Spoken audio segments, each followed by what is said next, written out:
Assalamualaikum warahmatullahi wabarakatuh. Perkenalkan, saya Sylvia Milenia Afrila, berasal dari kelas 1H1, jurusan Ilmu Hukum Universitas Eka Sakti Padang, BP21.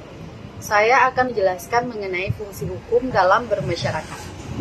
Sebelumnya, seperti yang sudah kita ketahui, bahwa hukum ialah seperangkat aturan atau peraturan yang bersifat mengatur dan memaksa, yang jika dilanggar akan dikenakan sanksi yang tegas.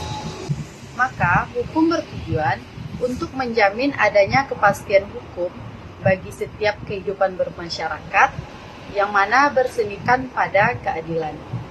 Jadi, hukum itu berfungsi sebagai untuk melindungi dan menjamin hak-hak dalam bermasyarakat. Setelah hak-hak dalam masyarakat sudah terjamin, maka selanjutnya hukum berfungsi untuk menertibkan kehidupan dalam bermasyarakat. Setelah hidup masyarakat sudah tertib, maka selanjutnya hukum berfungsi untuk ketentraman hidup bermasyarakat. Setelah hidup masyarakat tentram, maka hukum juga berfungsi untuk kebahagiaan hidup bermasyarakat.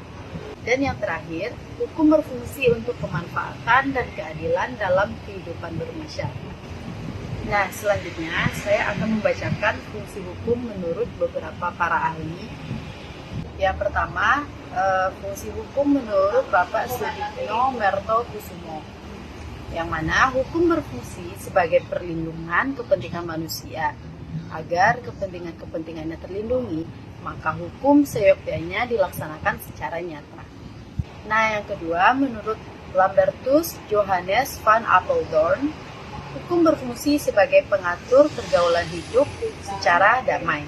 Selanjutnya, menurut Joseph Raz, fungsi hukum dalam bermasyarakat terbagi atas dua. Ada fungsi langsung dan ada fungsi tidak langsung. Fungsi langsung terbagi menjadi dua. Ada fungsi primer dan fungsi sekunder. Fungsi primer mencakup pencegahan perbuatan tertentu dan mendorong dilakukannya perbuatan tertentu, penyediaan fasilitas bagi rencana-rencana private, dan penyediaan jasa dan pembagian kembali barang-barang. Sedangkan fungsi sekunder mencakup prosedur bagi perubahan hukum dan prosedur bagi pelaksanaan hukum. Sementara itu, fungsi tidak langsung termasuk memperkuat atau memperlemah kecenderungan untuk menghargai nilai-nilai moral tertentu, yakninya tentang kesucian hidup, memperkuat atau memperlemah penghargaan terhadap otoritas umum, dan mempengaruhi perasaan nasionalisme. Jadi, sudah jelas di sini bahwa fungsi hukum yakninya untuk menjamin kepastian hukum dalam bermasyarakat.